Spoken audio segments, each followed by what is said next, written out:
En tant que Béninois, on n'est forcément pas content, on n'est forcément pas heureux de savoir qu'un Béninois s'est retiré de la course quand même à un poste prestigieux au niveau donc de la FIFA et au niveau de la CAF également, pourquoi pas. Oui, le moins qu'on puisse dire est que forcément il y a eu des raisons qui l'ont poussé donc à jeter l'éponge, on va dire à quelques heures de ce vote-là. Et ces raisons, je pense, sont connues. En vérité, le retrait de la candidature de Deschacus ne devrait pas nous étonner. En tout cas, quand je dis nous, bon, ceux-là qui quand même s'intéressent aux différentes informations de la FIFA ou de la CAF, parce que l'information était déjà là, dans les coulisses, certainement pas les coulisses, pas dans pas, mais voilà. Parce qu'en réalité, souvenez-vous qu'il y a eu une réunion, on va dire, du gratin de la CAF et de la FIFA, autrement dit, les têtes pensantes de la FIFA et de la CAF, récemment, le 25 février dernier, du côté de Nouakchott, en Mauritanie, lors de l'inauguration de l'Académie des talents de la FIFA. C'est une innovation en fait, de la FIFA. Et c'est la Mauritanie qui a bénéficié de cette première, on va dire, implantation de cette académie sur le continent africain.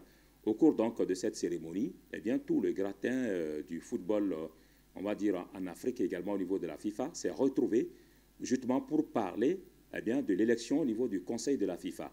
Et à la sortie de cette réunion, il faut dire que le lobby ou les lobbies en place avaient déjà décidé eh bien, de ceux-là qui devraient être candidats et de ceux-là qui devraient retirer leur candidature. Et sur la liste justement de ceux-là qui ont été priés de retirer leur candidature, il y a entre autres Mathurin Deschacus, il y a également le président Amilou, communément appelé Pelé, le président de la Fédération nigérienne de football, mais qui, lui, a refusé carrément. Il a, on va dire, opposé un refus catégorique, justement, au retrait de sa candidature.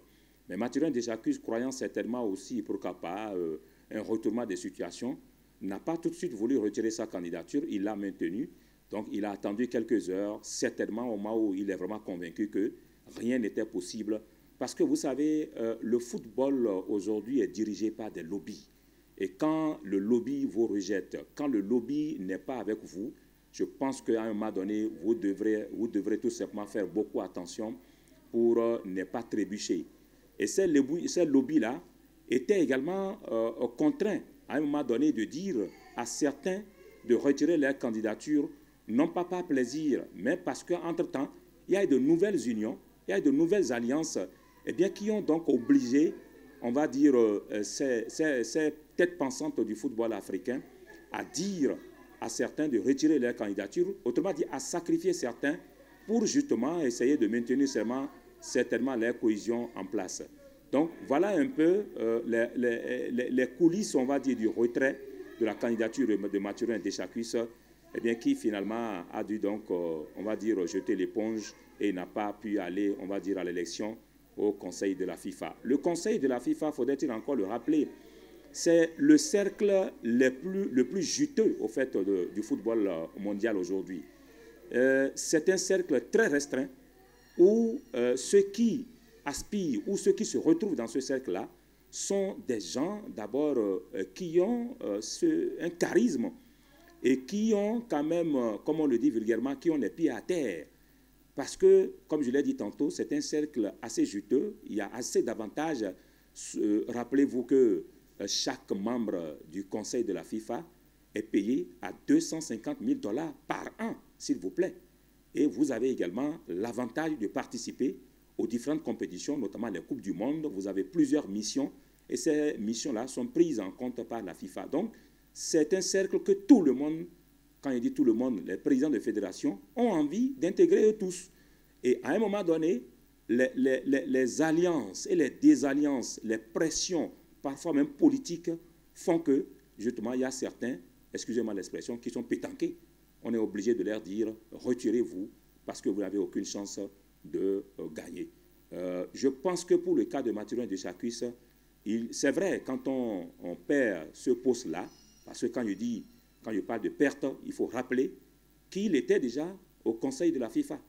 Et c'était en 2021. Il venait d'être élu en 2018. Et en 2021, il a eu cette promotion-là, grâce à Gianni Infantino, également Véron Mosengo, le secrétaire général de la CAF, et également, on va dire, au lobby autour de Patrice Motsepe. Donc, il a eu cette promotion-là en un laps de temps. Parce qu'il faut l'avouer, être élu en 2018 et en 2021, être porté dans le conseil de la FIFA, c'est une grosse promotion. Il a brûlé des étapes, positivement parlant. Donc, à un moment donné, eh bien, il a quand même fait ce qu'il devrait faire, à savoir, bon, rester constant, rester dans le lobby, mais entre-temps, le lobby a ses réalités, et bien que parfois même ceux qui sont dans le lobby ignorent totalement. Donc, je pense tout simplement que, voilà, son retrait, certainement, a étonné plus d'un, mais à un moment donné, il fallait certainement être beaucoup plus costaud, hein, beaucoup plus, on va dire, solide du point de vue lobbying pour résister justement à ces pressions-là qui sont venues de nulle part et qui ont obligé justement Gianni Infantino et Patrice Motsepe à lui dire « Cher monsieur, retirez votre candidature parce que vous n'avez aucune chance de gagner. Il y a d'autres lobbies qui sont rentrés en jeu pour certainement voir Mathurin Deschacus sacrifié par le lobby. »